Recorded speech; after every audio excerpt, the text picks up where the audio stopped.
So how is the resistance formula derived for series? Series சர்க்கியூட்டுக்கு எப்படி derive பண்ணியிருக்கிறோம் நம்ம.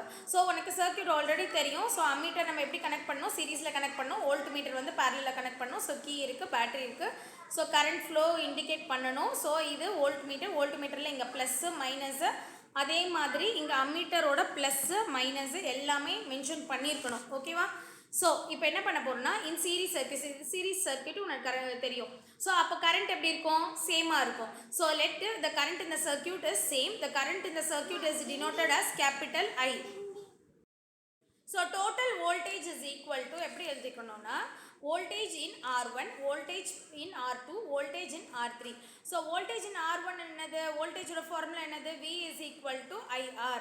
ஸோ காமன் ஃபார்முலா என்னது, V is equal to IR. So resistance R1ன்றனால நம்ம என்ன எடுத்துக்கிறோம்னா, V1 is equal to IR1. There is no change in the current. So as there is no change in the current is same. நம்ம I-ன்றத காமனாக தான் எடுத்துக்கிறோம் எல்லாத்துக்குமே. So அதே மாதிரி வோல்டேஜ் இன் R2 எப்படி எடுத்துக்கிறோம், V2 is equal to IR2. Voltage in R3 எப்படி எடுத்துக்கிறோம், V3 is equal to IR3. So next பாருங்க. So total voltage is equal to total current into total resistance. அதுதான் இப்போ நம்ம இண்டிகேட் பண்ணது. ஸோ கரண்ட் இந்த circuit is equal to total current is represented by capital I. So total voltage is equal to V1 plus V2 plus V3. So நம்மளுக்கு தெரியும் I into total resistance is equal to IR1, IR2, IR3. So ரெண்டுத்துலேயுமே ரெண்டு சைட்லையுமே நம்மளுக்கு I இருக்குது. So இந்த ரெண்டு ஐயும் நம்ம என்ன பண்ணுறோம், காமன் அவுட் பண்ணுறோம். ஸோ இங்கே இருக்க ஐயை நம்ம என்ன பண்ணுறோம்னா காமனாக வெளியில் எடுத்துகிறோம். ஸோ ரெண்டுமே கேன்சல் ஆகிடும். கேன்சல் ஆகிடுச்சுன்னா நம்மளுக்கு total resistance is equal to R1, R2, R3. So மூணுமே ஆட் பண்ணணும், அவ்வளோதான். ஓகேவா? So resistance of the first resistor plus resistance of the second resistor plus resistance of the third resistor is equal to total resistance. Okay va?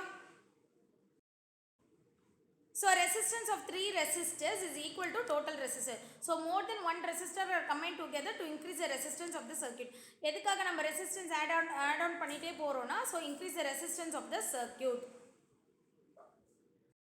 So more than one resistor is combined to increase the resistance of the circuit. The more the resistor, less the current flow through the circuit. So resistance increase aga current flow will be less. Right? This method is used to reduce the current flow in the circuit. எதுக்காக நம்ம அது மாதிரி resistance add பண்றோம்னா current flow நம்ம reduce பண்றதுக்காக add பண்றோம்.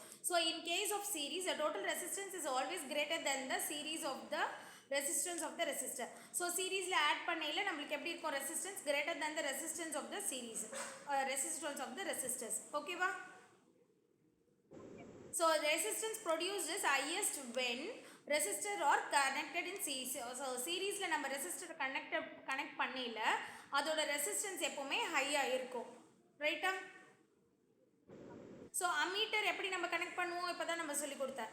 Ammeter is connected in series in the circuit so that it can detect the net current flowing in the circuit. எதுக்காக use பண்றோம்னா, எவ்வளோ கரண்ட் ஃப்ளோ ஆகுது அதை டிடெக்ட் பண்ணுறதுக்காக நம்ம சீரீஸில் கனெக்ட் பண்ணுறோம்.